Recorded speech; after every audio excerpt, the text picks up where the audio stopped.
عجیب ہے، نعمتوں کی قدر جب کرتا ہے جب نعمتیں چلی جاتی ہیں۔ عام طور پر انسان بہت زیادہ غفلت میں رہتا ہے، جب نعمتیں چلی جاتی ہیں، نعمتیں چھن جاتی ہیں، اس وقت وہ نعمتوں کی قدر کرنے کی سوچتا ہے۔ کتنی بڑی بڑی نعمتیں اللہ تعالیٰ نے ہمیں آنکھ دی، ہاتھ، پیر، زبان، یہ سب بہت بڑی بڑی نعمتیں ہیں، جن کے پاس نہ ہوں انہیں احساس ہوتا ہے۔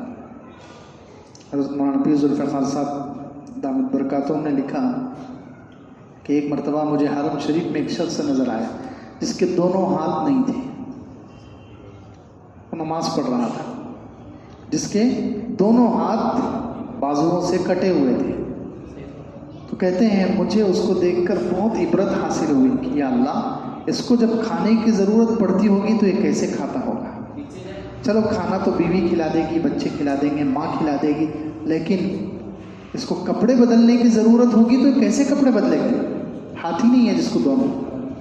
انسان ہاتھ سے کپڑے بدلتا ہے، کپڑے پہنتا ہے، اگر ہاتھ ہی نہ ہو، دونوں ہاتھ یہاں سے نکال دو، کیا بچ جائے گا اس کے پاس؟ کپڑے کیسے پہنے گا؟ کتنی بڑی نعمت ہے دونوں ہاتھ۔ اللہ اکبر۔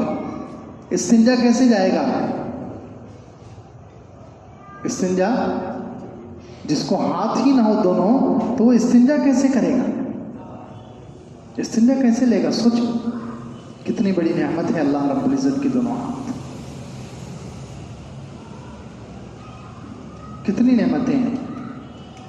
وہی حضرت لکھتے ہیں کہ میرے پاس ایک عورت آئی اور دعا کی درخواست کر رہی، بار بار دعا کے لیے فون کر رہی کہ آپ میرے لیے دعا کریں۔ وہاں پیر ذوالفقار صاحب کے پاس ایک عورت بار بار ان سے کہہ رہی کہ دعا کریں، دعا کریں۔ تو انہوں نے کہا بھائی تجھے پریشانی کیا ہے، کیوں اتنا دعا کی درخواست کر رہی ہو؟ تو وہ عورت کہنے لگی کہ میرا ہاضمہ، میرے معدے میں السر ایک بیماری ہے، جس کی وجہ سے 7 سال سے میں نے ایک لقمہ نہیں کھایا۔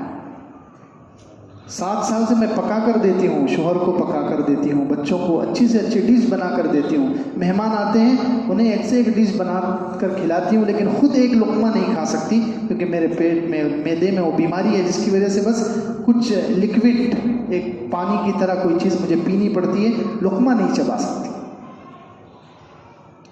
ہاضمہ صحیح ہو، ہم کتنی چیزیں کھا لیتے ہیں، کیا کیا کھا لیتے ہیں، سبحان اللہ۔ کتنی بڑی نعمت ہے اللہ رب العزت کی۔ ایسے ہی غور کرتے جائیں، کتنی نعمتیں ہیں اللہ تعالیٰ کی۔